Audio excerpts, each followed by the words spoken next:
వ్యర్థ ఇంజిన్ ఆయిల్ను నిర్లక్ష్యంగా పారవేయడం వల్ల గాలి, నీరు కలుషితమవుతున్నాయని కాలుష్య నియంత్రణ మండలి అధికారులు హెచ్చరిస్తున్నారు. వ్యర్థ ఇంజిన్ ఆయిల్ను నేలపై పారబోస్తే మొక్కల పెరుగుదల ఆగిపోతుందని, అలాగే భూగర్భ జలాలు కూడా కలుషితం అవుతాయంటున్నారు.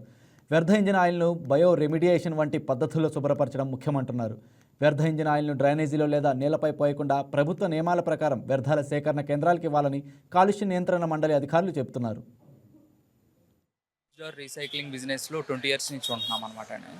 అప్రాక్స్గా మా ఫాదర్ కూడా ఇదే బిజినెస్. కాకపోతే ఇప్పుడు లేటెస్ట్ టెక్నాలజీ ఇంప్లిమెంట్ చేసాము. మనకి యూజ్డ్ ఆయిల్ అనేది కార్బన్ కంటెంట్స్ ఆల్కలై మెటల్స్తో ఉంటుందండి. మేము దాన్ని అప్ టు 120 degrees వరకు వెళ్తాం అనమాట. మన దానిలో వాటర్ మాయిశ్చర్ అంతా రిమూవ్ చేసేస్తాం. దాని తర్వాత in the presence of bentonite powder అని చెప్పేసి హిల్ ఫామ్లో కర్ణాటక దగ్గర దొరికింది. న్యాచురల్ రిసోర్స్నే వాడతాం. అది వచ్చేసి up to 300 degrees under distillation వెళ్తామని. డిస్టిలేషన్ వెళ్ళి కండెన్సేట్ అయిన మన డీజిల్ పెట్రోల్ రిలేటెడ్ దాన్ని మళ్ళీ మేమే ఓన్ యూస్కి వాడేసుకుంటామని ఫైరింగ్కి. దాని తర్వాత మాకు వచ్చే రీసైకిల్డ్ ఆయిల్ వచ్చేసి 90% గ్రీజ్ మ్యానుఫ్యాక్చరింగ్ ప్లాంట్స్కి వెళ్ళేదండి. ఒక 10% మాత్రం మన ఇంజిన్ ఆయిల్స్ ఉంటాయి కదండి, ఇంజిన్ ఆయిల్స్ తయారు చేసేవాళ్ళు విడిగా బయట ఉంటారనమాట.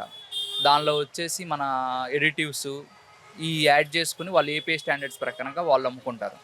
మా దగ్గర వచ్చే ఓన్లీ వన్ వేస్ట్ వచ్చేసి స్పెంట్ ఎర్త్ క్లే అని ఒకటి వచ్చిందండి. అది వచ్చేసి మనకి దాని నుంచి కూడా ఆయిల్ చేస్తారు. అది మళ్ళీ మేము రీసైక్లింగ్ ఇండస్ట్రీస్కి పంపిస్తాం. దాని తర్వాత చివరిలో వచ్చేది కార్బన్ పౌడర్ వచ్చిందండి. ఆ కార్బన్ పౌడర్ అనేది ల్యాండ్ ఫిల్లింగ్కి వెళ్ళిద్దండి.